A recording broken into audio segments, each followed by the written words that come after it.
शाम जिनकी नए झगड़ों में फसादों में कटी, रात बस खुदकुशी करने के इरादों में कटी। ऐसे कमबख्तों को मरने से बचा लूं तो हंसूं। भारत में रहना है तो भारत से प्यार करो, नहीं इस भारत से मुख मोड़ जाइए। जिस मुल्क के रिवाज रीति नीति हो पसंद, उस मुल्क से ही नेज नाता जोड़ जाइए। एक राजा ने मांग भरी फिर मेरा मस्तक फोड़ दिया। एक राजा ने मांग भरी फिर मेरा मस्तक फोड़ दिया। 5 साल वाला गठबंधन 10 महीने में तोड़ दिया। सुलझा विवाद श्री राम जन्मभूमि वाला, बन रहा मंदिर है जय सिया राम की। नाच नर नारी झूम धरती को चूम चूम, देवगण बोले जय जय अयोध्या धाम की। तुमने गोकुल की गोपियों से अगर क्या बात है। प्रेम का व्याकरण पढ़ा, फर्क नहीं होता है राजा और भिखारी में, दोनों की सांसें काटी हैं समय की तेज कटारी ने। भारत के नौजवानों भारती पुकारती है, भेदभाव छोड़कर साथ साथ आइए। गाँव पे लगी है फिर भारती की लाज, आज सिंहनाद कर सोए राष्ट्र को जगाइए। दोस्तों नमस्कार, मैं डॉक्टर प्रवीण शुक्ल आपको प्रणाम करता हूं। सतमौला कवियों की चौपाल में आपका हार्दिक स्वागत करता हूं। अभी मैं तेरे बच्चे का बाप बनने वाला हूँ, ये देख। ओ फुद्दू, एक गैस से भरा गुब्बारा अपनी माँ को दिखाइयो। लाइफ में कुछ बातों का बचना बहुत मुश्किल, और जब हो साथ सतमौला और उसका चटपटा टेस्ट, तो हर चीज बचेगी आसानी से। सतमौला celebrates the release of Fukre 3 in theaters near you. हर पल मस्ती और रंगीन विद सतमौला नमकीन, इससे बेटर है नथिंग। सतमौला नमकीन डिफरेंट टेस्ट है बेमिसाल, पनीर भुजिया भी कमाल, इसके टेस्ट के सब शौकीन। हाँ सतमौला नमकीन, सतमौला स्वीट्स एंड नमकीन, इससे बेटर है नथिंग। हाँ सतमौला नमकीन।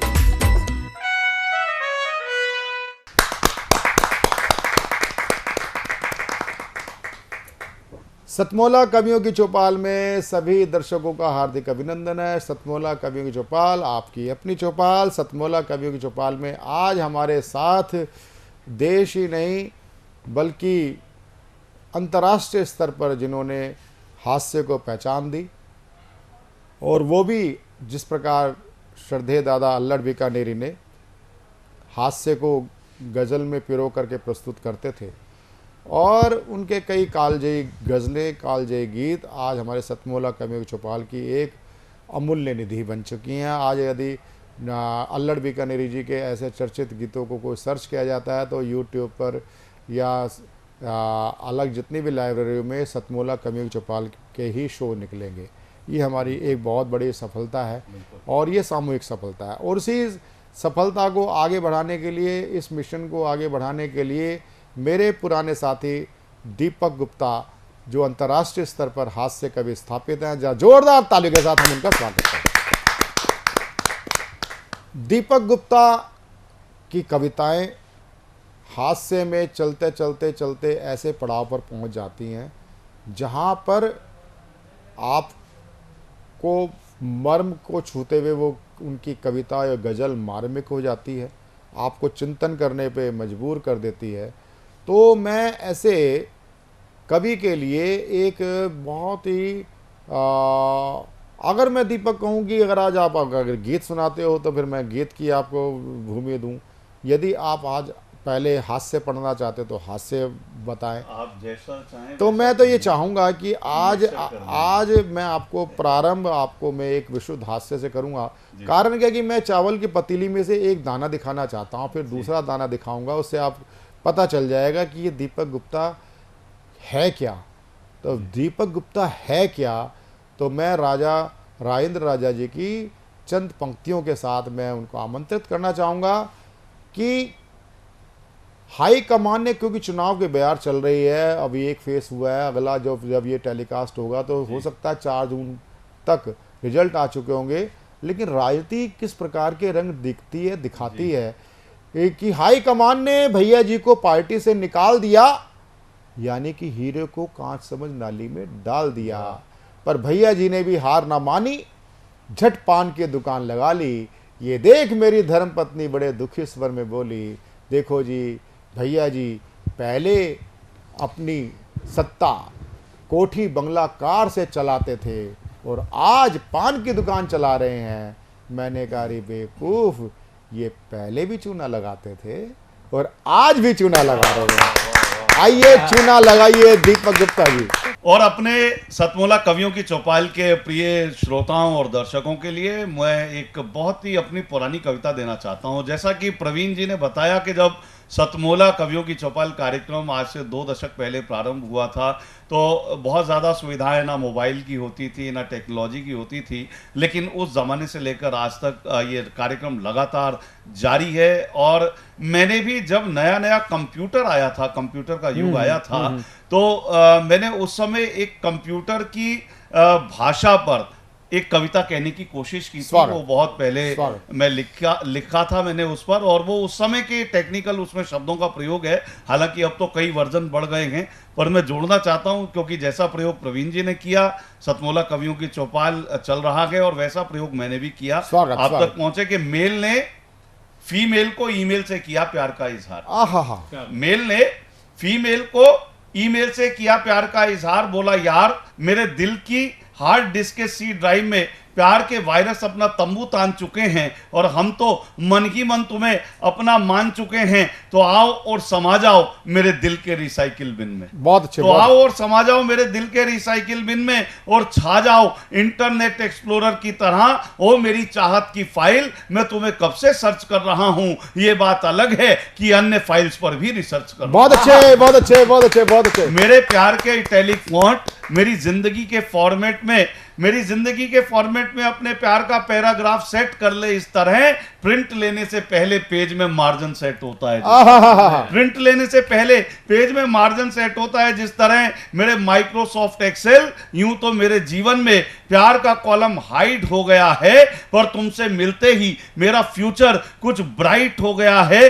मन है कि आंखों की फ्लॉपी में कॉपी करके तुम्हें रीड करता रहूं, मन है कि आंखों की फ्लॉपी में कॉपी करके तुम्हें रीड करता रहूं और अपना संपूर्ण डाटा तुम में फीड करता रहूं। वैसे भी मन की स्क्रीन पर तुम्हारी पिक्चर पेस्ट हो गई है, वैसे भी मन की स्क्रीन पर तुम्हारी पिक्चर पेस्ट हो गई है और दिमाग की विंडो में तुम्हारा की प्रीव्यू है। मैं नहीं जानता तुम्हारा मेरे प्रति क्या व्यू है, पर अब मैं तुम्हारे बिना लॉगिन होना नहीं चाहता। बहुत अच्छे, बहुत पर अब मैं तुम्हारे बिना लॉगिन होना नहीं चाहता और किसी अन्य साइट पर खोना नहीं चाहता। तो इससे पहले कि मेरे सपनों का कंप्यूटर शट डाउन हो जाए, मुझे रीसेट कर दो। बहुत अच्छे, बहुत अच्छे। तो इससे पहले कि मेरे सपनों का कंप्यूटर शट डाउन हो जाए, मुझे रीसेट कर दो और पासवर्ड वाले कॉलम में अपना नाम भर दो। सुनो, मैं तुम्हारे ट्रैश बॉक्स में नहीं, इनबॉक्स में रहना चाहता हूं। मैं तुम्हारे ट्रैश बॉक्स में नहीं, इन बॉक्स में रहना चाहता हूं और कंपोज करता हुआ तुमसे ये कहना चाहता हूं कि तुम्हारे पास यूं तो कई ऑप्शंस होंगे, पर तुम कभी भी मुझे साइन आउट मत करना और मेरा फोल्डर खोलने से पहले सेलेक्ट ऑल कर लेना। फिर कल्पना के पेंट ब्रश से जो चाहो रंग भर लेना और मेरे कैरेक्टर के स्पेलिंग जरूर चेक करना। बहुत अच्छे। और मेरे कैरेक्टर के स्पेलिंग जरूर चेक करना। फिर चाहे मुझे जैसा मर्जी एडिट करना, पर एडिट करते करते कहीं डिलीट मत कर देना और मेरी बची खुची सांसें कंप्लीट मत कर देना। बहुत अच्छे, बहुत अच्छे। एडिट करते करते कहीं डिलीट मत कर देना और मेरी बची खुची सांसें कंप्लीट मत कर देना। सच कहूं तो तुम ही मेरी अटैचमेंट और तुम ही मेरी ब्राउज हो, तुम ही मेरी अटैचमेंट, तुम ही मेरी ब्राउज हो। चाहता हूं तुम्हारे हाथों में ही मेरी किस्मत का माउस हो और समय के प्रिंटर पर तुम प्रिंट होती रहो इस तरह। आसमां पर अपलोड हो गए हैं चांद, बहुत अच्छे, बहुत अच्छे। आसमां पर अपलोड हो गए हैं चांद तारे। जिस तरह मन है कि इस सदी में इंटरनेट की नदी में मुस्कुराहट की नैया खेता रहूं, हंसी बांटूं, खुशियां देता रहूं, इसी भावना के साथ मुझे महसूस करना। अब तो मैं भी सीख गया हूं कंप्यूटर यूज करना। अब तो मैं भी सीख गया हूं बहुत अच्छे। कंप्यूटर। अब मैं जिनको सतमोला कवियों की चौपाल में जिनको मैं आमंत्रित करना चाहता हूं, वह होते हैं देश के सुप्रसिद्ध, देश के ही नहीं बल्कि विदेशों में भी जिनकी ख्याति है, ऐसे किशोर अवस्था से, यानी कि आप बाल व्यास पीठ के आप उस पे पीठ पे रहे हैं, तब से आप भागवत कथा और राम कथा, शिव पुराण, इन सब कथाओं के माध्यम से आप सनातन की ध्वजा को आप फहरा रहे हैं और आप अपनी कथाओं के माध्यम से अनेक सामाजिक संदेशों को भी आप रखते हैं। और सबसे बड़ी बात यह है कि जब आपका मेरा परिचय संबंध हुआ, वो ये हुआ कि आपने इतने बड़े प्रमुख संत होने के बावजूद भी आपने साहित्य परिषद संचालित सतमोला कवियों की चौपाल को आपने बहुत अपना आशीर्वाद प्रदान किया, स्वयं आगे बढ़ कर के। आज भी ऐसा होता है कि जब भी आप दिल्ली होते हैं तो आपका मुझसे तुरंत संपर्क होता है कि प्रवीण जी मैं आपके शो पर आना चाहता हूँ। तो और सबसे बड़ी बात है कि आप एक बहुत ही श्रेष्ठ कवि हैं, साहित्यिक कवि हैं। एक मंच कवि की बात नहीं कर रहा, मैं साहित्यिक कवि हैं। तो मैं ऐसे एक कवि मना आचार्य प्रवर बाल व्यास वेदांश महाराज जी को आमंत्रित करता हूँ, आप अपना इसी प्रकार का कवित्व आज सतमोला कवियों की चौपाल को प्रदान करें। बाल व्यास वेदांश। आप सभी को जय श्री राम। अब ये जो मैं कविता अथवा गीत आप जो भी कह लें, क्योंकि मेरा ये उद्देश्य रहता है ज़्यादा से ज़्यादा अपनी भावनाओं को समाज के समक्ष, लोगों के समक्ष प्रस्तुत किया जाए, और मैं उसी दृष्टि से ये विषय आपके समक्ष सुना रहा हूँ। इस कविता का सार यही है कि हम अपने जीवन को सार्थक करें, दूसरों के लिए जीना सीखें। अरे काल कलेबा बन जाओगे, मन में करो विचार।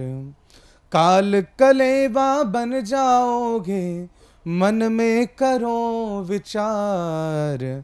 मिले मनुज तन नहीं दोबारा, मिला तो इसे सवार।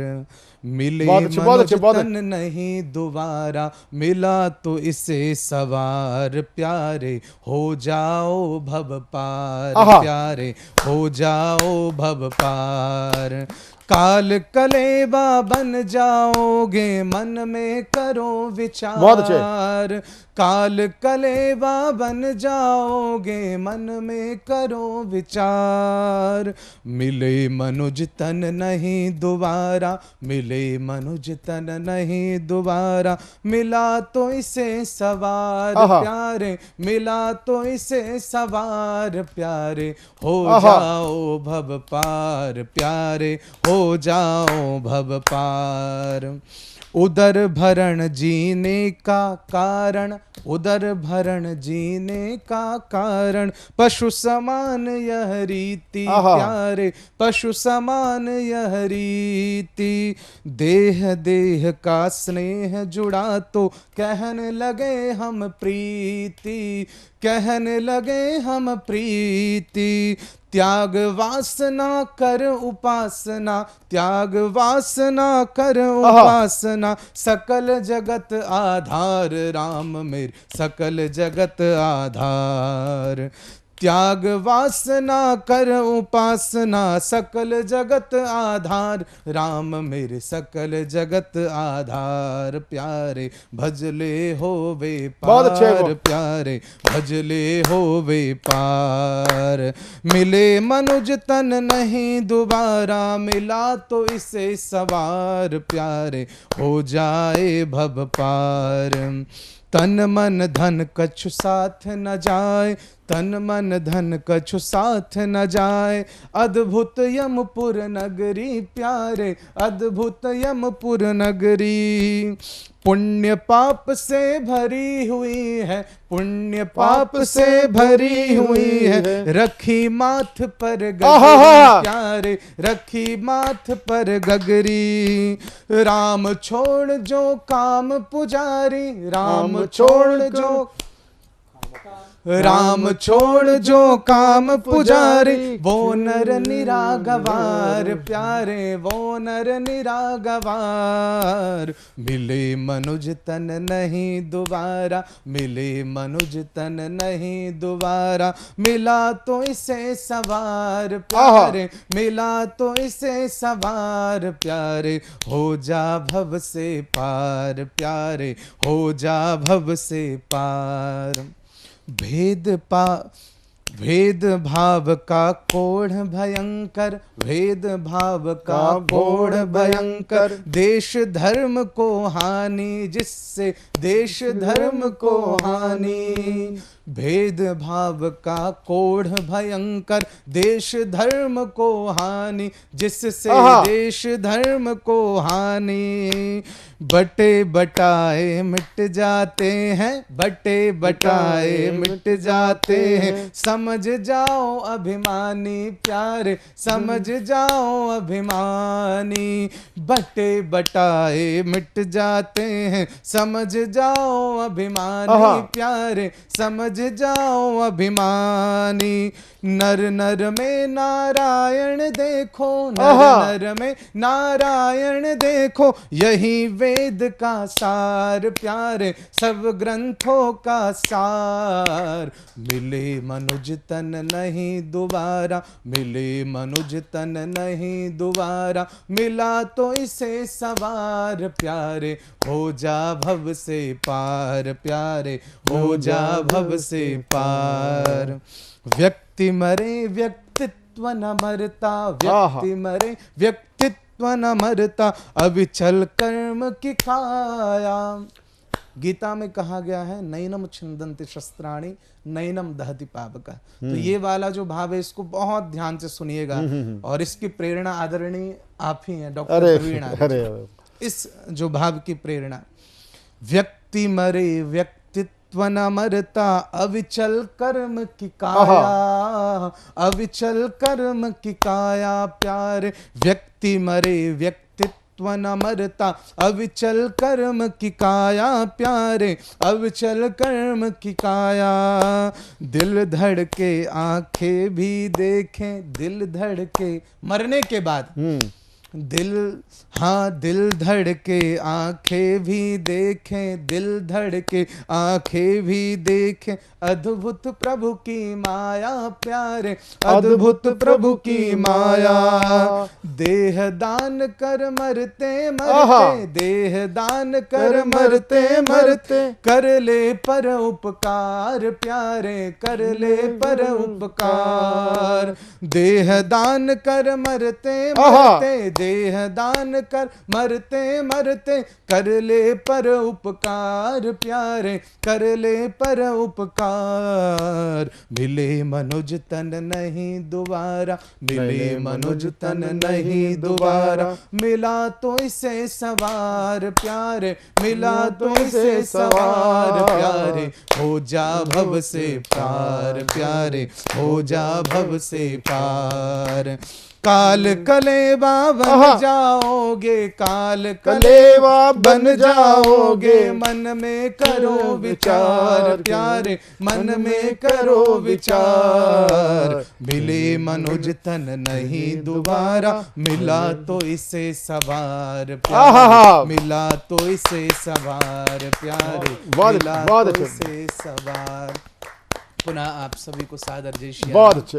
अगली कवित्री के रूप में हमारे बीच में मंजू लता जी आ रही हैं। आइए स्वागत करते हैं आप सबकी जोरदार तालियों से।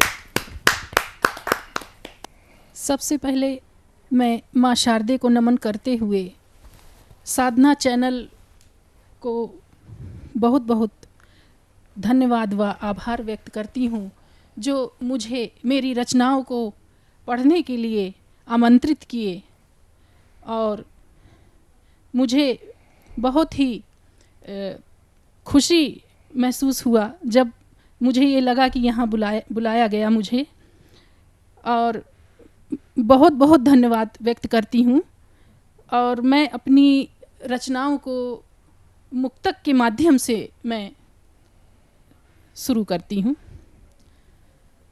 रोशन कर लूं घर आंगन में, रोशन कर लूं घर आंगन में, बुझते दीप जला लूं मैं, तमके फैले अंधियारे में, प्रेम के दीप जगा लूं मैं, रोशन कर लूं घर आंगन में।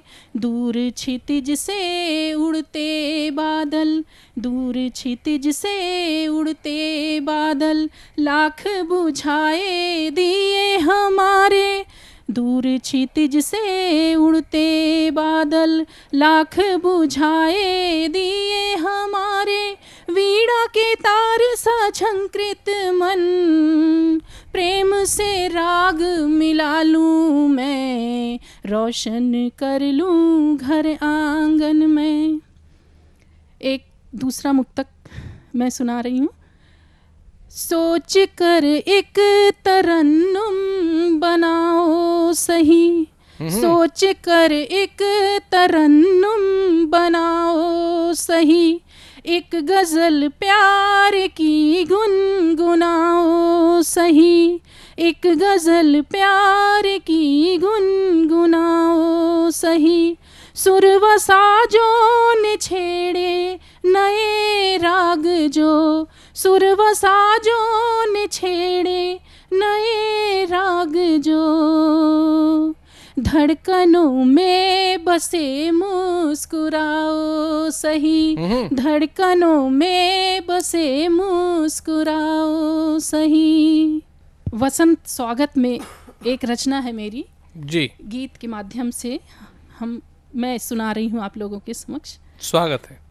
नव प्रभात की धानी चूनर, अवनी ओढ़ मन इतरा गया, नव प्रभात की धानी चूनर, अवनी ओढ़ मन इतरा गया, रंग बसंती देख छवि मन क्यों मेरा हर्षा गया, टेसु प्रसून महक उठे भंवरे का दिल बहका गया, बांटती है प्रेम रस मधुकर का मन बौरा गया, बांटती है प्रेम रस मधुकर का मन बौरा गया, कोपले नव फूटती शोभित धरा बन बाग के सब, कोपले नव फूटती शोभित धरा बन बाग के सब, ओढ़ कर धानी चुनर गोरी का मन शर्मा गया, ओढ़ कर धानी चुनर गोरी का मन शर्मा गया, कूकती कोयल मल्हार, कूकती कोयल मल्हार, सुर बसंती पवन के अब, कूकती कोयल मल्हार, सुर बसंती पवन के अब, मिल बहारे गीत गाए, मिल बहारे गीत गाए, पीले सरसों का मन इठला गया, इंद्रधनुषी रंग बिखरा, चंपा चमेली गुलाब पे अब, इंद्रधनुषी रंग बिखरा, चंपा चमेली गुलाब पे अब, फूल के सर के खिले कचनार मादक छा गया, फूल के सर के खिले कचनार मादक छा गया, सुगंध सुरीली बयार चलकर गंध मादक फैलती, टहनियाँ गुल मोहरों की लाल फूलों सजी मन भा गया, रात रानी भी खिली फागुन में रंग बिखेर कर अब, बाट जो है मन बसंती फाग क्यों नहला गया, बाट जो है मन बसंती फाग क्यों नहला गया, कर लूँ स्वागत मैं बसंत का, कर लूँ स्वागत मैं बसंत का, ऋतु सुहानी सी लगे, पूछती नव कोपले फिर लौट फागुन आ गया, पूछती नव कोपले, फिर लौट फागुन आ गया। आज हमारे साथ सतमोला कवियों की चौपाल में हमारा बहुत ही आनंद बढ़ाने के लिए, हर्ष व्याप्त करने के लिए आज हमारे बीच में बहुत ही देश के लब्ध प्रतिष्ठित फिल्मकार, फिल्म निर्माता, वृत्तचित्र निर्माता, मेरे बहुत ही अभिन्न साथी सतीश पांडे जी। सतीश पांडे जी बहुत ही एक श्रेष्ठ फिल्मकार हैं। हम दोनों का साथ 2000 साल से भी पुराना, 2016 से भी पुराना हमारा साथ है। एक सतीश जी की सबसे बड़ी उपलब्धि जो मेट्रो के जनजीवन पर आपने बनाई है, कई डॉक्यूमेंट्रीज और कई, एक सबसे बड़ी बात है कि अभी हाल में ही पिछले जो नेशनल अवार्ड्स हुए हैं उसमें सतीश पांडे जी की दिल्ली मेट्रो पे बनाई गई डॉक्यूमेंट्री को सर्वश्रेष्ठ डॉक्यूमेंट्री का अवार्ड मिला है। जोरदार तालियों के साथ हम उनका अभिनंदन करते हैं। अभी हाल में ही, अभी 29 मार्च को आपकी एक बहुत चर्चित फिल्म रिलीज हुई है। फिल्म का नाम है बंगाल 1947।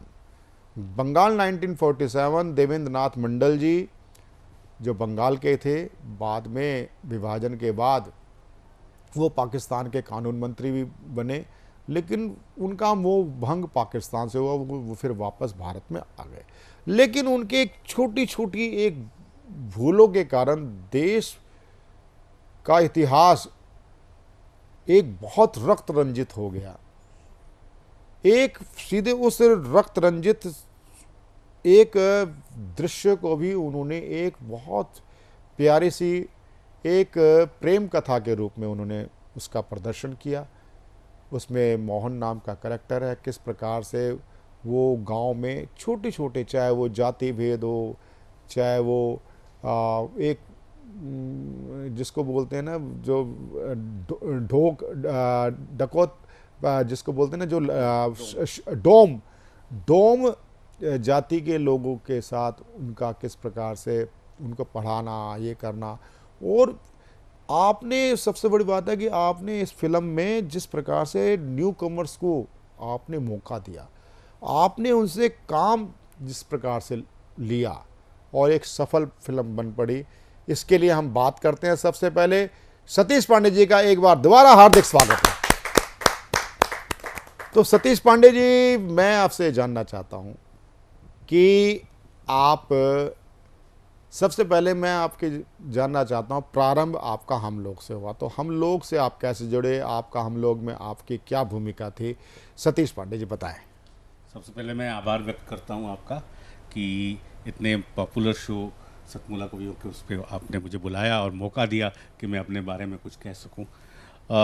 मैं रहने वाला नागपुर का हूं, बचपन से नागपुर में रहा और यहाँ पे जब मैं आया तो स्कूलिंग यहाँ पे की, लेकिन बचपन से ही मेरी एक हॉबी थी फोटोग्राफी। और फोटोग्राफी का इतना शौक था कि स्कूल में, कॉलेज में, फोटोग्राफी क्लब में मैं हमेशा जुड़ा रहता था। तो मैंने सोचा क्यों ना इस हॉबी को मैं अपना प्रोफेशन बना दूं। और ये सबसे बड़ी बात होती है कि जिस चीज़ की आपकी लाइकिंग होती है, अगर उसी को आपने प्रोफेशन बना लिया तो उसमें मज़ा कुछ और ही आता है।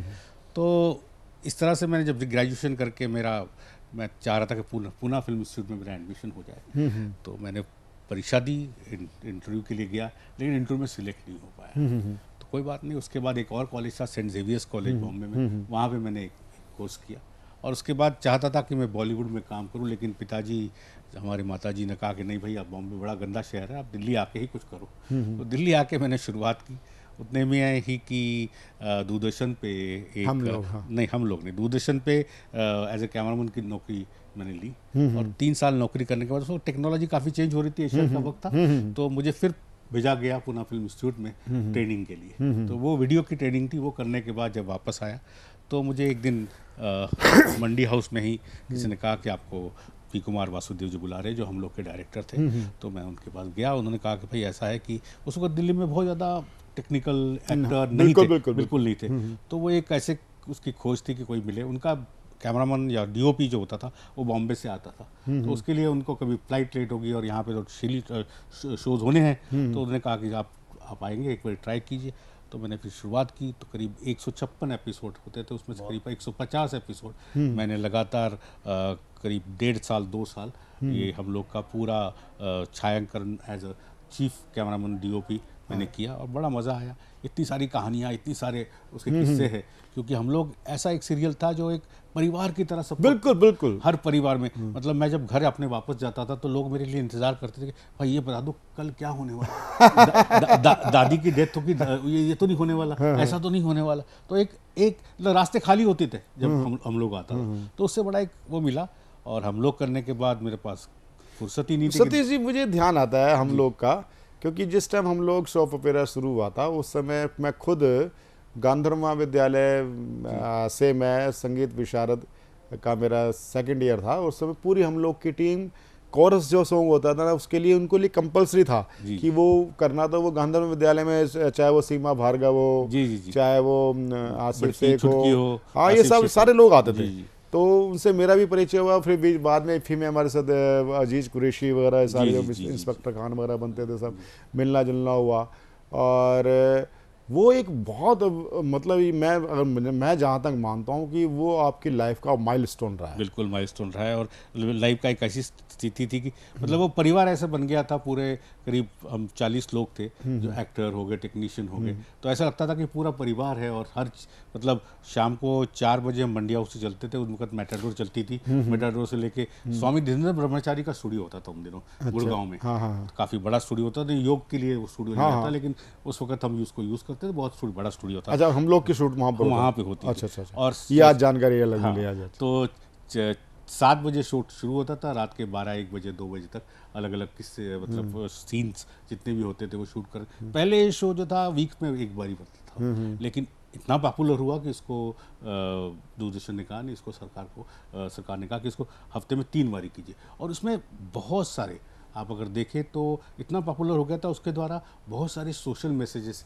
देने की कोशिश की। बिल्कुल बहुत सारी सोशल मैसेजेस दिए कि परिवार में क्या होना चाहिए, एक संयुक्त परिवार में कैसी कैसी प्रॉब्लम्स आती है और इसे कैसे उलझो, क्योंकि ज़्यादातर उस वक्त एक संयुक्त परिवार। सतीश जी, ये तो मैं वाकई में कहते हैं। इसके बाद आप अगला आपका पड़ाव क्या रहा? जैसे ही हम लोग शूट किया तो मेरे पास बहुत सारा काम था, मतलब 30 दिनों में 60 दिनों का काम था, इतना काम था। तो मुझे नौकरी छोड़नी पड़ी, और फिर काफ़ी काम किया मैंने 1-2 साल। लेकिन उसके बाद एक ऑफ़र और मिला, मास कम्युनिकेशन सेंटर खुल रहा था जामिया में, तो वहाँ पे मैंने अप्लाई किया, और उसके द्वारा मुझे एज अ लेक्चरर और सिनेमेटोग्राफी का वो दिया गया पद। तो वहाँ मैंने करीब 5-6 साल काम किया और काफ़ी स्टूडेंट्स को पढ़ाया। मतलब आपकी फर्स्ट डॉक्यूमेंट्री कौन सी रही? अच्छा, फर्स्ट डॉक्यूमेंट्री जब छोड़ा मैंने, तो सबसे पहले मुझे डॉक्यूमेंट्री मिली सेंट्रल रोड रिसर्च इंस्टीट्यूट की। तो ऐसी डॉक्यूमेंट्रीज काफ़ी शुरू हुई, और उसके बाद मैंने काफ़ी यूनिसेफ और WHO के लिए काफ़ी सारी डॉक्यूमेंट्रीज बनाया। कुछ लोग तो मुझे कहते थे जच्चा बच्चा फिल्म मेकर अब क्योंकि इतनी सारी बच्चों के ऊपर और इतनी सारे मैं डॉक्यूमेंट्री। लेकिन उसके बाद थोड़ा थोड़ा और भी कई तरह की डॉक्यूमेंट्री बनाई। तो फिर एक डॉक्यूमेंट्री मैंने बनाई थी यूनिसेफ के लिए अर्बन पॉवर्टी के ऊपर, तो वो जिनेवा में दिखाई गई उस डॉक्यूमेंट्री को। तो यहाँ के जो सेक्रेटरी थे अर्बन डेवलपमेंट, उन्होंने वो डॉक्यूमेंट्री देखी और उन्होंने आके मुझे यूनिसेफ के थ्रू बुलाया कि भाई ये डॉक्यूमेंट्री देखिए, आपने अर्बनाइजेशन पे बहुत काम किया हुआ और बहुत डिटेल में काम किया हुआ है आपने, तो क्यों ना आपको मैं एक मौका देता हूँ कि हमारी दिल्ली को एक मेट्रो की ज़रूरत है, तो आप एक ऐसी फिल्म बनाइए जिससे पता चले कि दिल्ली को मेट्रो की ज़रूरत क्यों है और उसका क्या लाभ होंगे, और इससे हम फंड रेजिंग भी कर पाएंगे, क्योंकि इतनी सारी पैसे कहाँ से आएंगे। बिल्कुल। तो वर्ल्ड बैंक से या किसी और जायका से हम पैसा लेने। इसका मतलब ये कि जो मोदी जी का जो एक तरह से स्टार्टअप है ना, वो आपसे शुरुआत है माना जा सकता है, क्योंकि आज मेट्रो एक दिल्ली की नहीं पूरा इंडिया की लाइफलाइन बन चुकी है। जी। तो उसके बाद जब फिल्म बनाई तो काफ़ी 1 साल लग गया फिल्म बनाने के बाद। तो जब ये फिल्म को दिखाया गया, सब काफ़ी लोगों ने सराहा इसको। तो एक दिन जब फिल्म खत्म होने के बाद सेक्रेटरी थे वो, उन्होंने मुझे बुलाया कि सर आए आप, मैंने कहा सर डॉक्यूमेंट्री ख़त्म हो गई, अब क्या करें, आप आइए तो सही। तो फिर मुझे बुलाया गया, तो मुझे उन्होंने मेट्रो मैन श्रीधरन से मुलाकात करवाई। उन्होंने कहा कि, उन्होंने सिर्फ इतना ही अंग्रेजी में कहा उस वक्त कि this boy has work very hard, please take care of him.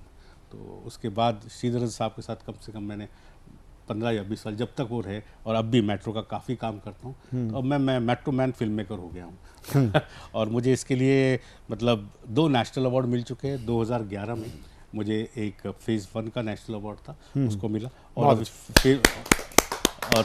अभी हाल ही में फेज़ 3 के ऊपर प्रेसिडेंट का नेशनल अवार्ड मिला, और मैं बड़ा खुश हूँ और बड़ा अच्छा लगता है। मैं सिर्फ नाम बोल ली दिल्ली मेट्रो, बल्कि लखनऊ, मुंबई, पुणे, नागपुर, सब जगह के मेट्रो के लिए फिल्में बनाता हूँ। अभी जो दिल्ली मेरठ बन रही है या बुलेट ट्रेन बन रही है, इस सब के मैं वो करता हूँ, तो एक तरह से मज़ेदार। लेकिन एक हो क्या रहा था कि ये मेट्रो का काम चल ही रहा है, लेकिन कोविड का टाइम था, तो कोविड टाइम में हम खाली थे, काफ़ी खाली थे। तो मेरे बेटा जो था वो हम लोगों का ऑफिस बॉम्बे में वो संभालता था, वो भी यहाँ आया हुआ था। तो उनके दोस्त थे एक आकाश आदित्य लामा, तो उनका कोई प्ले एडिट करना था। तब खाली बैठे, हमने कहा चलो आकाश जी आप आ जाइए, हम प्ले एडिट करते, कुछ तो टाइम पास हो ना। तो वो प्ले देखा, तो मेरे बेटे ने कहा कि पापा इसके ऊपर फीचर फिल्म बनाते हैं। तो हम तीनों की तिगड़ी बनी, और हमने कहा नहीं, बंगाल 1947, तो बंगाल 1947 की शुरुआत हुई। तो ये इसका पहला टाइटल ये एक प्ले था जिसका नाम था शबरी का मोहन। तो ये कहानी ऐसी, एक्चुअली इसका जो एक तरह से जो थिएट्रिकल जो नाम था वो शबरी का मोहन। ओके। उसको हमने चेंज किया क्योंकि फिल्म के लिए कुछ और भी चीज़ें चाहिए होती हैं, तो जरूरत होती है। एक ये प्रेम कथा तो है, लेकिन साथ राष्ट्रभक्ति की भी एक भावना इसमें है। प्रेम कथा है और राष्ट्रभक्ति भी है इसके अंदर। तो ये 1947 की कहानी है, जिसमें कि एक विलेज जो ना उसको पता नहीं था कि वो हिंदुस्तान में रहेगा या पाकिस्तान में रहेगा, तो वहाँ पे एक लव स्टोरी थी, और एक ऊंची जात वाले लड़के और मोहन, और एक नीची डोम की बेटी शबरी, उसकी कहानी थी। तो इसके द्वारा हमने काफ़ी सोशल मैसेजेस डालने की कोशिश की है। ये सिर्फ एक आम फिल्म नहीं है जो आपको कमर्शियल फिल्म है जो पैसे कमाने के लिए हमने बनाई है, पर इसको हमने बनाया काफ़ी सोशल। बहुत बड़ा हाईली रिस्क लिया आपने। मैं पूरी फिल्म आपने स्पेशल कुछ हटके कर, जिंदगी में कुछ हटके करने की हमेशा आदत रही है मुझे। तो हो सकता है मैं सफल हूँ या ना हूँ, लेकिन मैं हटके कुछ काम नहीं सफल तो कह रहा है सतीश जी। आपकी वो फिल्म बहुत कुछ कहती है जी। तो उसमें हमने दिखाया है कि लड़कियों को पढ़ाना चाहिए, छोटी जाति बड़ी जाति नहीं होती, और भी कई पॉलिटिकल वो थी जो हमको लगा कि उसमें 2 सुंदर गाने अभिषेक ने जो है अभिषेक रे, जिन्होंने गुलजार की एल्बम बनाई, बहुत शानदार, बड़ा कर्णप्रिय। मैं उनको करीब 25 साल से जानता हूँ, और बड़े बड़े फिल्मों की करती है। मैंने कहा मेरे पास पैसा नहीं है भाई, तुझे ये करना है। उन्होंने कहा मैं सतीश जी आपके लिए करता हूँ। तो उन्होंने पूरा म्यूज़िक दिया, और बहुत अच्छी फिल्म निकल के आई है। अभी देखते हैं इसको किसी OTT प्लेटफॉर्म पर डालने की कोशिश कर रहे हैं हम लोग। हो सकता है भगवान के द्वार ही तो सफल रहेंगे। नहीं, एक तो मैं सबसे बड़ी बात है कि आकाश आदित्य जी का डायरेक्शन, और सबसे बड़ी बात है कि मैंने पूरी फिल्म में स्क्रीनिंग आपके देखी, इसमें फिल्म को देखा, तो इसमें जो वाकई में जो प्लेबैक सिंगर जो आपने लिए वो भी बड़ा शानदार, गाने के जो बोल हैं बड़ा वो भी शानदार, और सबसे बड़ी बात है कि जो आपका जो फिल्म का नायक है ना मोहन, वो जिस ढंग से तो वो भी बच्चा बिल्कुल नया लिया आपने, अंकुर अरमाम को, और बच्चों से तो मैं नहीं मिला, अंकुर से मैं खुद मिला। ये आपने इन बच्चों को चयन कैसे करा? सबसे पहले मैं तारीफ करना चाहता हूँ आकाश जी की रिसर्च, क्योंकि इतनी बड़ी फिल्म बनाने के लिए आपको रिसर्च चाहिए, और वो भी ऑथेंटिक चाहिए। उन्होंने कई डॉक्टर अंबेडकर की किताबें पढ़ी, कई सारी किताबें पढ़ी, उसके बाद इसको स्क्रिप्ट में डाला गया। जहाँ तक ये था कि अब हम दूसरी प्रॉब्लम ये आ रही थी कि भाई 1947 एक पीरियड फिल्म है, अब इस पीरियड को 1947 को कैसे दिखाया जाए। हम बंगाल गए, हम काफ़ी जगह गए, तो हमें छत्तीसगढ़ में कवर्धा के पास ऐसी एक जगह मिली, क्योंकि क्या हुआ कि जब बांग्लादेश का पार्टीशन हुआ, तो काफ़ी बंगाली लोग वहाँ से छोड़ के छत्तीसगढ़ में आ गए थे। तो वो अभी तक उनके पुराने घर हैं, अभी तक वहीं रहते हैं, तो हमने उसी लोकेशन को चूज़ किया। अब जहाँ तक कास्टिंग की बात है, हमने मोहन जो इसका कैरेक्टर लिया है अंकुर, वो फिल्म इंस्टीट्यूट से पास आउट है, तो उस टेस्ट लिया तो बहुत अच्छा लगा। फिर हमने एक हीरोइन को भी मतलब नायिका के लिए रोल के लिए किया था, लेकिन समहाउ वो 1-2 दिन शूटिंग करने के बाद उसका वो फिट नहीं लगी, तो एक लोकल बंदी वहाँ से राजनांदगांव से थी, बहुत अच्छी सुरभि करके एक बच्ची थी, तो वो बिल्कुल कैरेक्टर में हमने लिए और उसने बहुत अच्छा रोल किया। और एक खुशी की खबर ये है कि जैसी ये फिल्म की उसको पूना फिल्म इंस्टीट्यूट में एडमिशन मिल गया। मतलब ये बहुत ही कम होता है कि बहुत अच्छा कि पूना फिल्म इंस्टीट्यूट जैसी जगह में एडमिशन मिल जाना। इस फिल्म की वजह से उसको एडमिशन भी मिला। और बाकी नायक जो आपने देखा होगा खसरा में, लगान में थे, वो थे, मानिक शाह थे, तो वो अच्छे रोल किए लोगों ने और अपने दिल से काम किया और पूरी मेहनत से, शिद्दत से हमने 30 दिन की पूरी शूटिंग की है। करीब 80 लोगों की टीम थी हमारी, तो सबका आना जाना, खाना पीना, रहना। नहीं, मैं जो आपने कुछ जगह स्पेशल स्क्रीनिंग की, मुझे उस फिल्म की जो सबसे बड़ी उपलब्धि है कि आज ये तो मानते हैं कि ट्रेंड बन गया। ट्रेंड इसलिए बना है कि सरकार की ऐसी फिल्मों के प्रति सकारात्मक दृष्टि। पहले क्या होता था, सरकारी पक्ष ऐसी फिल्मों को बैन करने के लिए ज़्यादा करता था और ये आज हमारे लिए बड़ा ही बहुत अच्छा एक उर्वरा ज़मीन बन चुकी, जिसको बोलते हैं ना बिल्कुल, कि अब ऐसी फिल्मों की डिमांड भी बढ़ी है, लोग देखना भी चाहते हैं ऐसी फिल्मों को। जी, मैं आपको क्योंकि मैं और प्रवीण जी करीब ऑलमोस्ट 2016 के बाद मैं 2014 से हूँ। हमारा फिल्म फेस्टिवल होता है गोवा में, सबसे इंटरनेशनल फिल्म फेस्टिवल, तो मैं कई उनकी समितियों में, जूरी में रह चुका हूँ, तो हमें कई फिल्में देखने का मौका मिलता है। जैसे प्रवीण ने कहा कि भाई दिन में 4-4, 5-5 फिल्में देखने पड़ते हैं, किसी भी कंट्री में भाषा भी समझ में नहीं आए फिर भी सबटाइटल से, और वो फिल्में देख के काफ़ी आपको एक तरह से एनर्जी आ जाती है। तो ये एक दिल में तहाई की फिल्म बनानी चाहिए, चाहे कैसी भी हो, तो बस उसी की एक उत्पत्ति थी और हुआ। और आप हमारे शो पे आए सतीश जी, आपको कैसा लगा? ये नए बच्चों को आपने सम्मानित किया, कोई पूरे भारत से, देश भर से लोग आते हैं, और इस टीवी शो का जो एक पैटर्न ये है कि हमने उस, जैसे आपकी यात्रा है वही यात्रा लगभग उस जैसी अपनी है कि जब हमारे पास इतने संसाधन भी नहीं थे तो हमने इसको शो को शुरू किया, और उस समय मोबाइल युग नहीं था, ना फेसबुक था, ना व्हाट्सएप था, और केवल एक सिंपल एक कॉल हुआ करती थी। कॉल भी मेरे ख्याल से 32 रुपये आउट गोइंग और 16 रुपये इनकमिंग होती थी। उस युग में हमने ये शो शुरू किया था और आज हमारा 15,000 से ऊपर। ये बहुत बड़ी उपलब्धि है प्रवीण जी कि ये जो अपना सतमोला कवियों का सम्मेलन है, ये आज 2 दशक से ज़्यादा चल रहा है। नॉर्मली हर सीरियल या हर कोई धारावाहिक जो है एक आध साल के ऊपर नहीं जाता, लेकिन आपकी हिम्मत है जो आपने कंटिन्यू किया 20 साल से, पूरे टीम की। देखो, कोई भी काम टीम के बगैर नहीं होता, एक अकेला आदमी कुछ नहीं, एकला चालो नहीं चलता यहाँ पे। फिल्म मेकिंग में या पूरे टेलीविज़न इंडस्ट्री में आपको एक टीम को साथ लेके चलना पड़ता है, और आपने ये बहुत अच्छा किया कि करीब 20 सालों से और 15,000 कवि आपके साथ जुड़े हुए हैं, और आप यंग लोगों को वो चीज़ें सुनाते हो, दिखाते हो जो खुद उनकी कलम चलती है और लिखना शुरू करती है। मैं आपको दोबारा बता रहा हूँ कि आपको बहुत बहुत बधाई, और इस काम को जारी रखिए। आप में वो शक्ति है, आप में वो लगन है जो आप ये कर सकते हैं।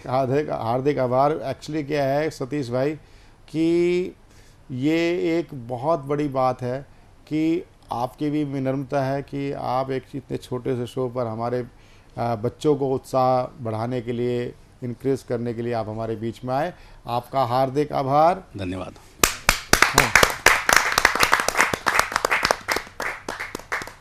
सतमोला कवियों की चौपाल में आज हमने जिन लोगों को सुना, आपने आज सतमोला कवियों की चौपाल का जब ये प्रसारण हो रहा होगा उस समय लगभग जून की, जिसको बोलते जेठ की गर्मी शिखर पर होगी। ये जो कविताएं आपको बहुत शीतलता प्रदान करेंगी, चाहे वो आचार्य जी की कविता हो, चाहे वो दीपक गुप्ता जी की कविता हो, चाहे हमारे युवा साथी प्रशांत अवस्थी प्रखर की कविता हो। तो मिलते रहिए, देखते रहिए सतमोला कवियों की चौपाल। अभी लेते हैं एक अंतराल, व्यावसायिक अंतराल के साथ मेरे साथी प्रबल प्रताप सिंह राणा, प्रशांत अवस्थी के साथ आप जुड़े रहें सतमोला कवियों की चौपाल में। मिलते हैं एक छोटे से कमर्शियल ब्रेक के बाद। मैं तेरे बच्चे का बाप बनने वाला हूँ, ये देख। ओ फुद्दू, एक गैस से भरा गुब्बारा अपनी माँ को दिखाइयो। लाइफ में कुछ बातों का बचना बहुत मुश्किल है। और जब हो साथ सतमोला और उसका चटपटा टेस्ट तो हर चीज बचेगी आसानी से। Satmola celebrates the release of Fukre 3 in theaters near you. जितना जी में आए खाओ, बस खाते ही खाते जाओ। डरने की क्या बात है जब सतमोला साथ है। टेस्ट है इसका सबसे निराला, हर दिल पर जादू कर डाला। स्वाद स्वाद में जमकर खाया, सतमोला ने खूब बचाया। खाने से डरता है क्या? सतमोला। तो साथियों, अंतराल के बाद में एक बार फिर से स्वागत है आपका अपने मनपसंद प्रोग्राम सतमोला कवियों की चौपाल में। हम कविता क्यों सुनते हैं या क्यों लिखते हैं? कविता का प्रमुख उद्देश्य होता है कि जब हम पीड़ाओं से घिरे हुए होते हैं या शोक में होते हैं, तब कविता हमारे मन को और स्वयं हमको बल प्रदान करती है, प्रेरणा प्रदान करती है, शक्ति प्रदान करती है, साहस प्रदान करती है। ऐसे पावन कविता के पथ पर चलने वाला हर व्यक्ति अपने आप में संस्कृति, संस्कार और शब्दों से भरपूर होता है, या कहूं कि वह अपने आप में एक चलता फिरता बाग होता है, खुशियों का संसार होता है। तो आइए ऐसे ही एक कवि जो छत्तीसगढ़ के विद्युत विभाग से हमारे बीच में आए हुए हैं, नाम है गुलजार सिंह यादव जी, मैं उनको आमंत्रित करता हूं आप सबकी जोरदार तालियों के साथ। जी धन्यवाद। सतमोला के सभी दर्शकों को मेरा सादर प्रणाम है। जी, सर्वप्रथम मैं विक्रम संवत 2081 की शुभकामनाएं देती है कुछ पंक्तियां। जी स्वागत है। जी सुनाता हूँ। 9 वर्ष आया मन हर्षाया, 9 वर्ष आया मन हर्षाया, चारों दिश में लाली है, चारों दिश में लाली है। हिंदुओं का 9 वर्ष हमारा, हिंदुओं का 9 वर्ष हमारा, झूम रही हर डाली है, झूम रही हर डाली है। 9 वर्ष आया मन हर्षाया, चारों दिश में लाली है, चारों दिश में लाली है। गुल गुलशन गुलजार हैं देखो, लग रहे हैं मतवाला, गुल गुलशन गुलजार हैं देखो, लग रहे हैं मतवाला। जैसे मीरा ने पी ली हो प्रेम का कोई प्याला, जैसे मीरा ने पी ली हो प्रेम का कोई प्याला। खुशियाँ बरसे, खुशियाँ बरसे घर घर देखो, खुशियाँ बरसे घर घर देखो, झूम रही हर डाली है, झूम रही हर डाली है। 9 वर्ष आया खुशियाँ लाया, चारों दिश में लाली है, चारों दिश में लाली है। और मैं कुछ पंक्तियाँ वीर शहीदों के शान में समर्पित है। जी स्वागत है। दुश्मनों की छलनी करने, दुश्मनों की छलनी करने, हो जाते कुर्बान हैं।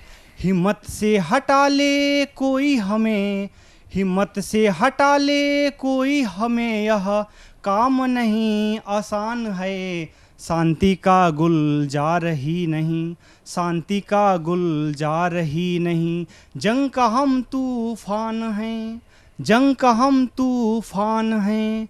दुश्मनों की छलनी करने, हो जाते कुर्बान हैं। और कुछ कवित सादर समर्पित है। जी जी स्वागत है आप। जी। भारती के लाल सब भारत से प्यार करें, भारती के लाल सब भारत से प्यार करे, नहीं प्यार हो सके तो देश छोड़ जाइए, नहीं प्यार हो सके तो देश छोड़ जाइए। देश के लिए जिए जो देश के लिए मरे जो, देश के लिए जिए जो देश के लिए मरे जो। भगत आज़ाद जैसा भेष छोड़ जाइए, भगत आज़ाद जैसा भेष छोड़ जाइए।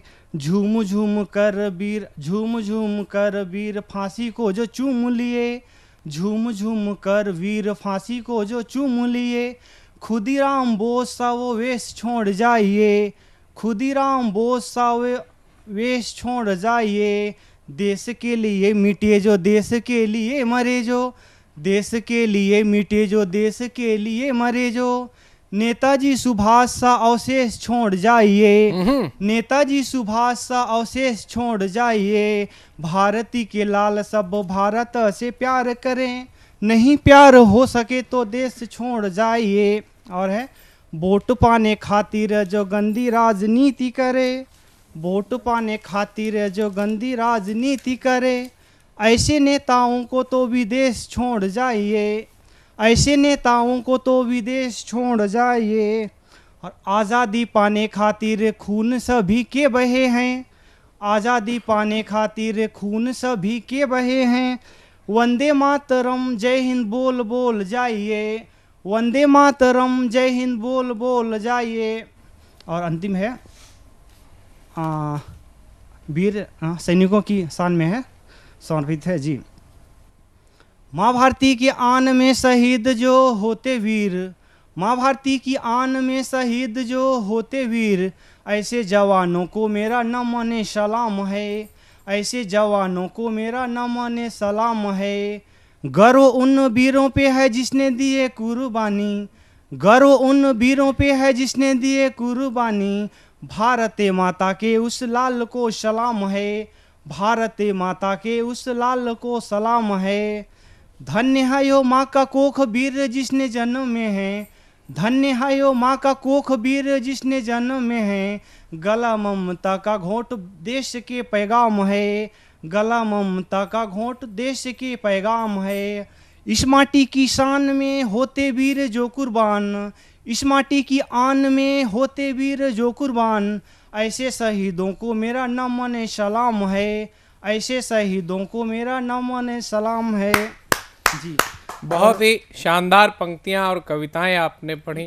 जब शहीदों को सलाम किया, आपने कहा कि हर वर्ग के लोगों ने, प्रत्येक व्यक्ति का, प्रत्येक परिवार का इस शहादत के लिए खून बहा है, वाकई में बहा है। और ये प्यार हमें जो अभी छत्तीसगढ़ से मिला हुआ था वह एक बार फिर मिलने वाला है। क्यों? क्योंकि आज हमारे बीच में पुनः छत्तीसगढ़ के बिलासपुर से पधार रहे हैं एनटीपीसी के विभाग में कार्यरत श्री मणिशंकर दुबे जी। आइए आमंत्रित करते हैं उनका जोरदार तालियों से। आप सभी को मेरा सादर प्रणाम जी। कवियों और श्रोताओं, आज के इस कवि चौपाल सतमोला की महफिल में जो कि नोएडा में आयोजित है, आप सभी का मैं हार्दिक अर्चन करता हूं, वंदन करता हूं, अभिनंदन करता हूं, पूजन करता हूं क्रमशः। लीजिए पेश है मेरी घनाक्षरी छंद। आने बाने शान रखो, आने बाने शान रखो, वीरता का मान रखो, आने बाने शान रखो, वीरता का मान रखो। देश हित खातिर में राष्ट्र अभिमान रखो, आने बाने शान रखो, वीरता का मान रखो। देश हित खातिर में राष्ट्र अभिमान रखो। और जीवन एक जंग है, हौसले समान रखो, जीवन एक जंग है, हौसले समान रखो। और हारे रखो, जीत रखो, दिल में है प्रीत रखो। अब मंजिल मिल जाएगी, अब मंजिल मिल जाएगी, मन में संकल्प रखो। नेक की राह पकड़, जीत की नींव रखो। और धर्म अर्थ काम मोक्ष, और धर्म अर्थ काम मोक्ष, जीवन महान रखो। और धर्म अर्थ काम मोक्ष, जीवन महान रखो। और दया दान सत्य सोच, मोक्ष आसान रखो, धर्म अर्थ काम मोक्ष जीवन महान रखो, दया दान सत्य सोच मोक्ष आसान रखो। अब मैं दोलन की शायरी पेश करना चाहूँगा आपके समक्ष कि मेरे अरमानों की कीमत समझना, मेरे अरमानों की कीमत समझना, तुम्हें जब जब पुकारूं तब तब मिलना, और आस टूट ना जाए कहीं चाहत की, आस टूट ना जाए कहीं चाहत की, इसलिए मुझसे गम के अंधियारों में मिलना, इसलिए मुझसे गम के अंधियारों में मिलना। और दूसरी पंक्ति है कि जिंदगी की याद बीती हुई जाती है, जिंदगी की याद बीती हुई जाती है, और छोड़ चुके राहें बिछोड़ने पर याद आती है, और सफर सुनहरे पलों की भुलाने से भूली नहीं जाती है, और रह रह कर सूनी गलियों में तेरी तन्हाई तड़पाती है, रह रह कर सूनी गलियों में तेरी तन्हाई तड़पाती है। अब मैं अपनी वीर रस की कविता पेश करने जा रहा हूं, जिसका शीर्षक है हरियाली और क्रांति। आपका प्यार चाहूंगा। जी स्वागत है। कि मैं प्रचंड तूफानी झोंका उठाना चाहता हूं, मैं प्रचंड तूफानी झोंका उठाना चाहता हूं, और धरती पे आसमां लाना चाहता हूं, और हरियाली अमन खुशियों का जहां इस धरा पर फसल सा उपजाना चाहता हूं। मैं प्रचंड तूफानी झोंका उठाना चाहता हूं, धरती पर आसमां लाना चाहता हूं। हो गए फरियादें घोषणाएं बहुत, हो गए फरियादें घोषणाएं बहुत, बदलाव फिर भी नहीं, इसीलिए हर दिल में अंगार भरना चाहता हूं। मैं क्रांति का सैलाब, जोश और दमखम का दरिया रग रग में बहाना चाहता हूं। मैं प्रचंड तूफानी झोंका उठाना चाहता हूं, धरती पे आसमां लाना चाहता हूं। सोच से ऊपर उठे नहीं, सोच से ऊपर उठे नहीं, इसीलिए है गिरे हुए आदर्श अस्तित्व, अंतर मन की पीड़ा को है सदियों से दामन में दबाए बैठे। वीरता बलिदान की भावना को जन जन में पिरोना चाहता हूं, वीरता बलिदान की भावना को जन जन में पिरोना चाहता हूं, और आए इंकलाब ऐसे इरादे रग रग में बहाना चाहता हूं, आए इंकलाब ऐसे इरादे रग रग में बहाना चाहता हूं। और अंतिम पंक्ति है कि नई पीढ़ी ला सकती है रोशनी की जगमगाहट, नई पीढ़ी ला सकती है रोशनी की जगमगाहट, इसके लिए मैं वक्त से कदम मिलाना चाहता हूं, और जो पालेंगे ठान के रहेंगे ऐसा ही कर्तव्य निभाना चाहता हूं, और गौरव उन्नति और शांति का झंडा वतन पर फहराना चाहता हूं। मैं प्रचंड तूफानी झोंका उठाना चाहता हूं, धरती पे आसमां लाना चाहता हूं। बहुत ही शानदार आपने कविताएं पढ़ी, और आपने जो एक संकल्प लिया कि मैं प्रचंड तूफानी, तो ये कहीं ना कहीं उस कवि हृदय की आवाज़ है जो बदलाव लाना चाहता है, उस कवि हृदय की आवाज़ है जो अत्याचारों को मिटाना चाहता है, उस कवि हृदय की आवाज़ है जो नौनिहालों को नया भारत देना चाहता है। और बात हुई नए भारत की, तो नए भारत से नया कवि आइए लेकर के आते हैं संत कबीर नगर से पधारे हुए अपने बीच में अविनाश पांडे जी को, कि वो आए और अपनी कविता के माध्यम से इस काव्य पाठ को आगे कीजिए। नमस्कार। साधना टीवी के सभी दर्शकों को बहुत बहुत साधुवाद, बहुत बहुत अभिनंदन आप सभी को कि आप सभी साधना टीवी का इतना सहयोग, और बहुत बहुत धन्यवाद संचालक बंधु। मैं संत कबीर नगर से आता हूँ, खलीलाबाद उपनाम है, और वहीं से पंक्ति शुरू करता हूँ कि सोचा कि हम बर्बाद हो जाएंगे, कि सोचा कि हम बर्बाद हो जाएंगे, पर तेरे इश्क में आबाद हो जाएंगे। प्यार किया है कोई चोरी नहीं, कि प्यार किया है कोई चोरी नहीं, हम तेरे शहर में आकर खलीलाबाद हो जाएंगे, हम नोएडा में आकर खलीलाबाद। बहुत सुंदर। और पंक्तियाँ शुरू करता हूँ। राम सबके आस्था के प्रतीक हैं, राम से ही शुरू करते हैं। आज के समय में 14 वर्षों तक खड़ाऊ राज किया, 14 वर्षों तक खड़ाऊ ने राज किया, ना भरत ने राज किया ना राम ने राज किया। सुनिएगा, वहीं से उठाता हूँ कि आज के प्रकृति में हो क्या रहा है, भाई भाई में क्या हो रहा है कि राम पर एक रचना को मैंने किया, आज घर घर जलाया है मैंने दिया, पेट पैसा व रिश्ता मुझको खाली मिला, सबके घर में मुझे एक बाली मिला, सबके घर में मुझे एक बाली मिला, कि राम पर जो लिखा क्या बुरा क्या भला, मुझको भी ना पता मुझ में क्या है कला, होड़ कैसी लगी है इसको देखें जरा, आदमी ही लगा काटने अब गला, आदमी ही लगा काटने अब गला। जैसा कि मैं श्रृंगार रस का कवि हूँ और श्रृंगार ही पढ़ता हूँ। पढ़ो पढ़ो।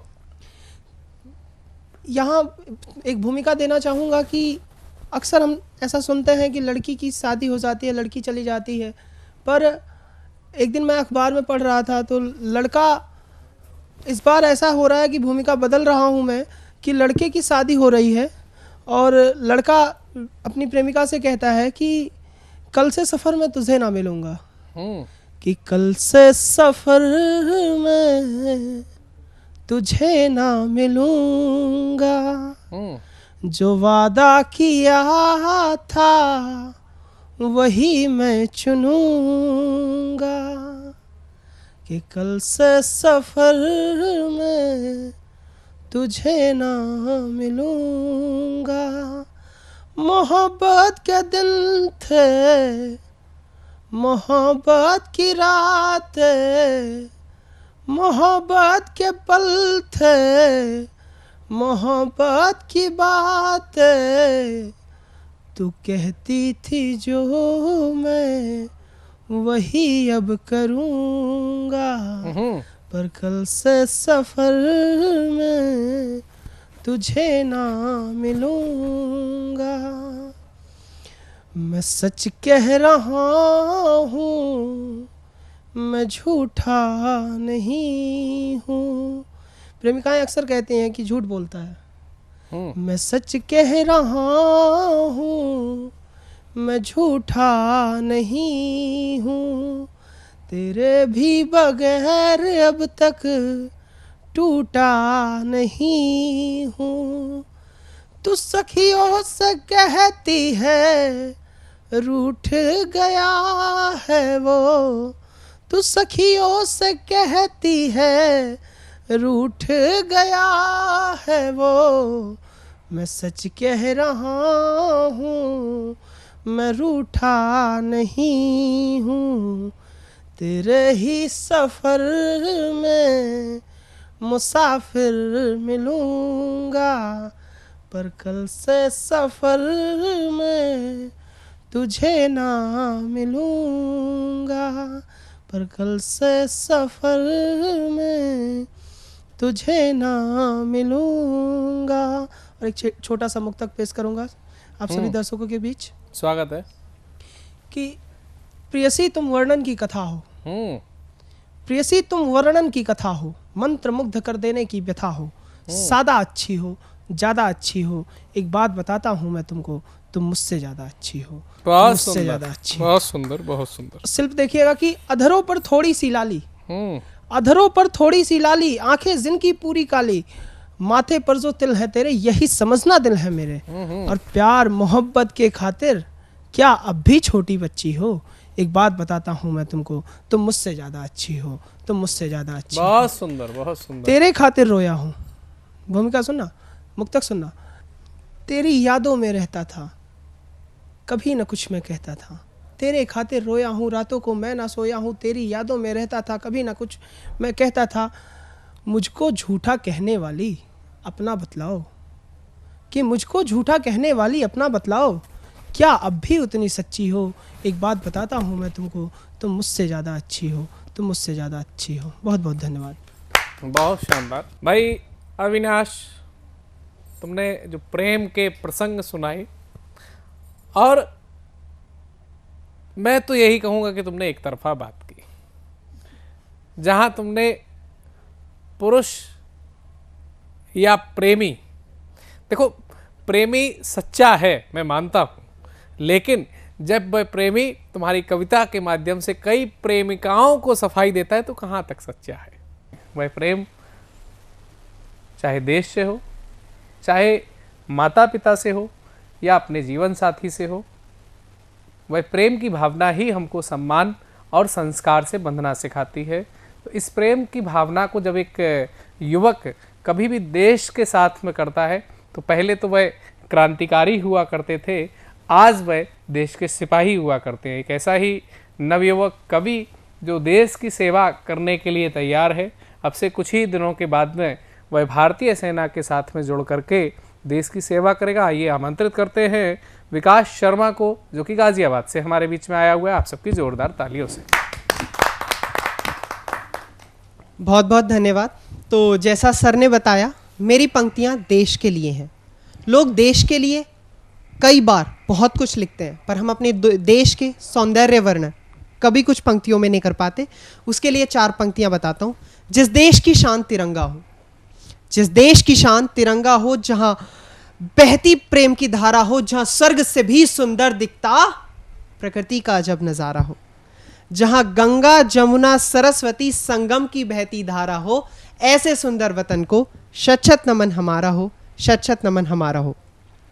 हमारे देश की बात होती है जब हम डाइवर्सिटी की बात करते हैं, जब हम बात करते हैं कि अनेकता में एकता कहाँ आती है। इस समय देश में चुनाव का माहौल है, परंतु इसके बाद भी एकजुट होकर जो हम त्यौहार मना रहे हैं, एकजुट होकर हम जो हर पर्व का, चाहे वो संवैधानिक पर्व हो या फिर वो पारिवारिक पर्व हो, उसका उल्लास उठा रहे हैं। उसके लिए जिस देश की वायु में बहता एकता और भाईचारा हो, जिस देश की वायु में बहता एकता और भाईचारा हो, जिसे एक नहीं 100 वीरों की बलिदानों से सवारा हो। पंक्तियां ज्ञापित करता हूं।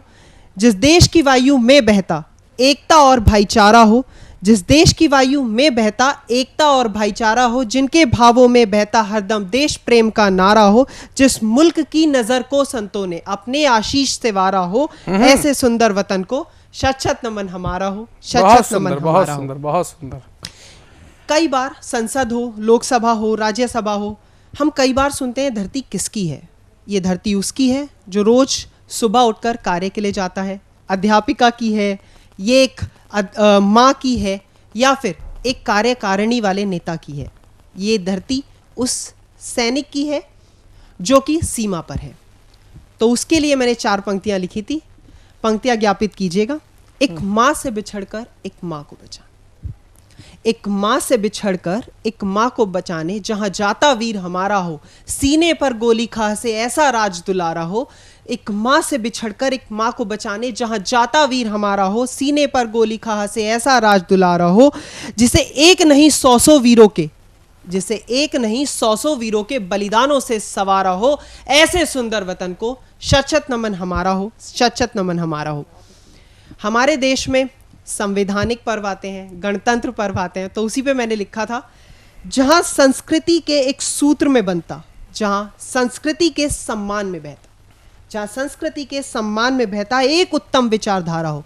विचारधारा है एकता की, परिवारवाद की, जो कि शायद हम विदेशों में ना देख पाएं, जो सिर्फ आपको भारत में मिलेगी।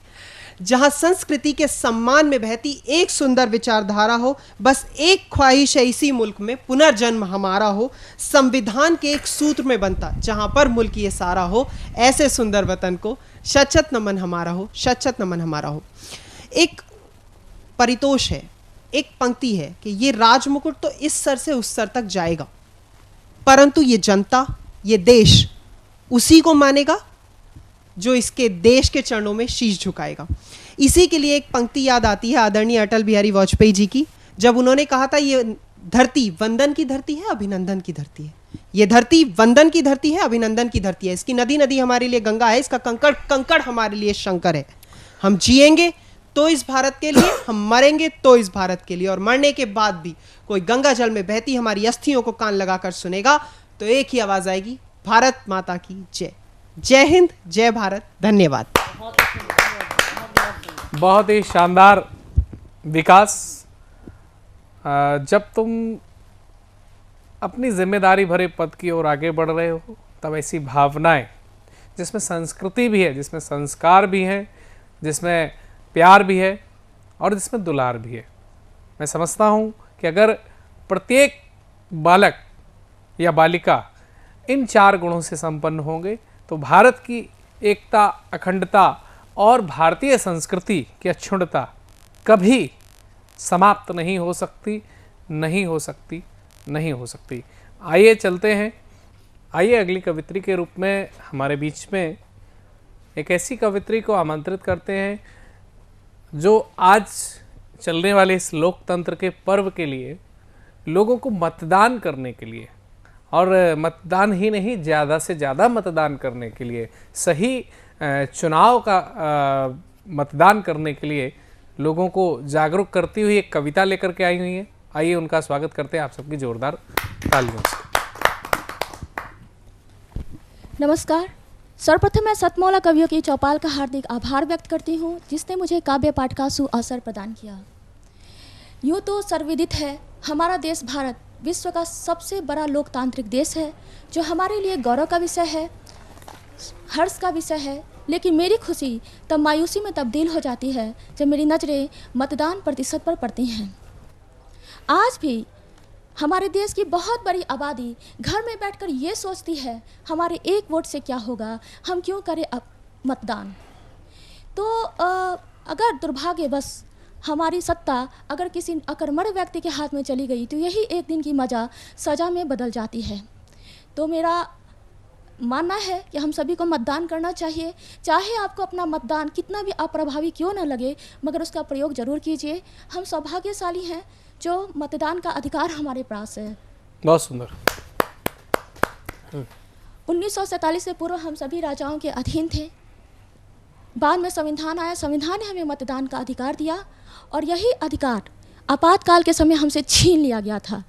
1977 में देश की जनता ने यदि तत्कालीन सरकार को धूल नहीं चटवाई होती तो आज हमारे पास मताधिकार भी नहीं होता। आज हम आज़ाद हैं, अपनी आज़ादी के रक्षार्थ मतदान कीजिए, अन्यथा आने वाली पीढ़ी हमें कभी माफ़ नहीं करेगी। इन्हीं सब बातों को ध्यान में रखते हुए मैंने ये कविता लिखी है जिसका शीर्षक है मतदान कीजिए। प्रजा का प्रजा के लिए, प्रजा का प्रजा के लिए, प्रजा द्वारा, प्रजा का प्रजा के लिए, प्रजा द्वारा संचालित प्रजातंत्र में अवसर यूं ही न बर्बाद कीजिए, अपने कर्तव्य का प्रमाण दीजिए, बेशकीमती मत से योगदान दीजिए, मत चूकिए, मत भूलिए, मतदान कीजिए, मतदान कीजिए, मतदान कीजिए। बात जब भी चुनाव की होती है हम सभी प्रश्न नेताओं पर उठाते हैं। इस मंच के माध्यम से मैं देश के तमाम नागरिकों से प्रश्न करना चाहती हूँ। वैसे तो मतदान हमारा संवैधानिक अधिकार है, लेकिन एक जागरूक नागरिक होने के नाते ये हमारा नैतिक कर्तव्य भी है। और यदि हम अपने नैतिक कर्तव्य का निर्वहन निष्ठापूर्वक नहीं कर पाते तो किसी अन्य से क्या अपेक्षा रखें। यदि हम अपने अधिकार के प्रति जागरूक नहीं रहें तो हमारे बुरे दिन का जिम्मेदार कौन होगा। अतएव मतदान कीजिए। चुनावी समर में अपने ताकत की पहचान कीजिए। चुनावी समर में अपने ताकत की पहचान कीजिए, अधिकारों का प्रयोग कीजिए। मतदान रूपी अस्त्र से प्रहार कीजिए, मत चूकिए, मत भूलिए, मतदान कीजिए, मतदान कीजिए, मतदान कीजिए। वैसे तो हम सभी अवगत हैं मतदान क्या है, लेकिन मैंने इसे अपने शब्दों में बताने की चेष्टा की है। लोकतंत्र का आधार है हमारा मतदान। लोकतंत्र का आधार है हमारा मतदान। अकर्मण्य, अराजक, अस्थिर सरकार के खिलाफ, अकर्मण्य, अराजक, अस्थिर सरकार के खिलाफ ब्रह्मास्त्र है हमारा मतदान। सुशासन, स्थिरता लाने का रामबाण है हमारा मतदान। परिवर्तन का कारक है हमारा मतदान। खुशियों का, आज़ादी का बुनियाद है हमारा मतदान।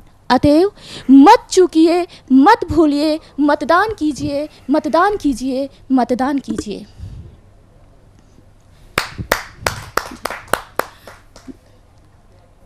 अब प्रश्न उठता है मतदान करें तो क्यों करें। कर्तव्य का ज्ञान है, कर्तव्य का ज्ञान है, अधिकार का भान है। कर्तव्य का ज्ञान है, अधिकार का भान है, तानाशाही अस्वीकार है, तानाशाही अस्वीकार है, लोकतंत्र में विश्वास है, देश से प्यार है, देश से प्यार है। तो मत चूकिए, मत भूलिए, मतदान कीजिए, मतदान कीजिए, मतदान कीजिए। अंतिम पंक्तियाँ मैंने उनके लिए लिखी है जो थोड़े दुविधा में होते हैं, क्या करें क्या ना करें। हम तो इस जाति विशेष से आते हैं तो हम इसी को वोट करेंगे। कभी कभी वे भ्रामक आश्वासन में भी फंस जाते हैं। तो झूठे आश्वासन से, झूठे आश्वासन से, सस्ते प्रलोभन से, झूठे आश्वासन से, सस्ते प्रलोभन से स्वयं को आज़ाद कीजिए। जातीय समीकरण बिसरा, जातीय समीकरण बिसरा, कार्य व चरित्र पर विचार कीजिए।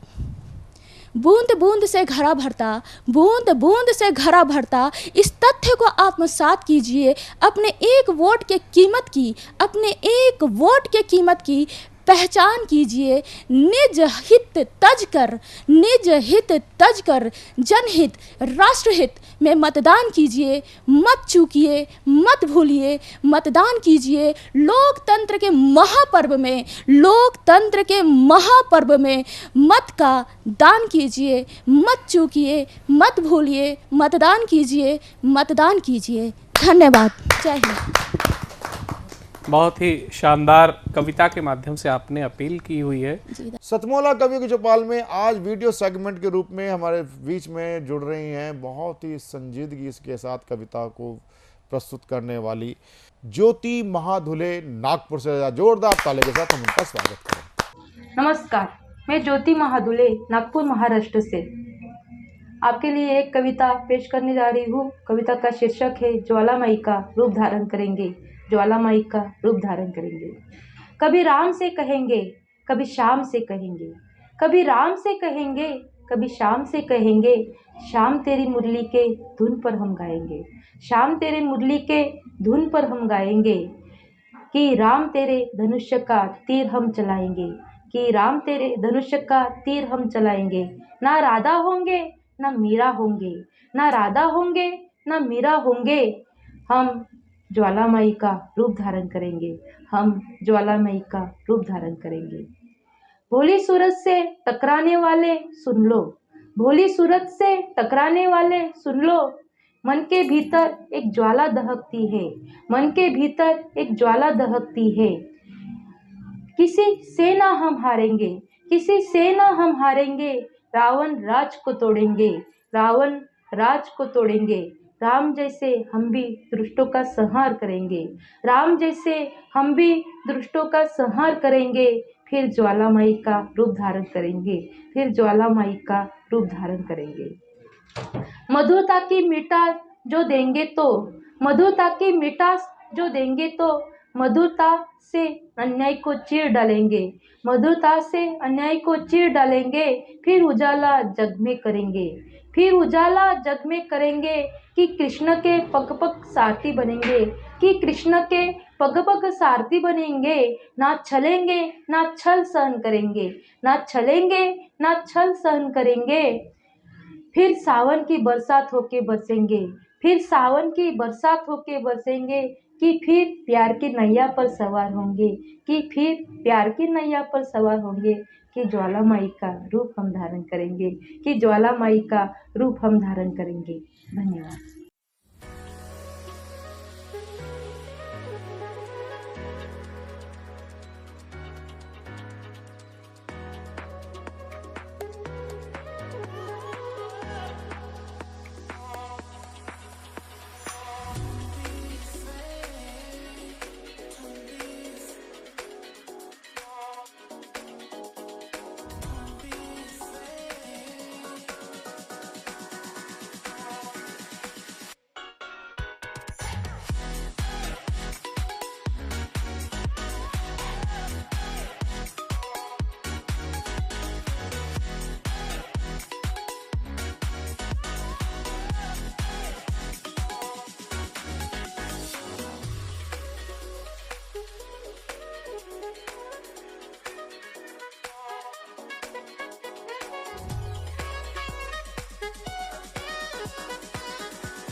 जो सतमोला कवियों की चौपाल आज इतना आगे वट वृक्ष बन चुका है, आप सभी के मंगल कामनाओं सहयोग के कारण उसके जड़ में हैं, वो हैं हमारे सतमोला कवियों की चौपाल के प्रायोजक श्री अनिल कुमार मित्तल जी, जो सतमोला के एमडी भी हैं और चेयरमैन हैं।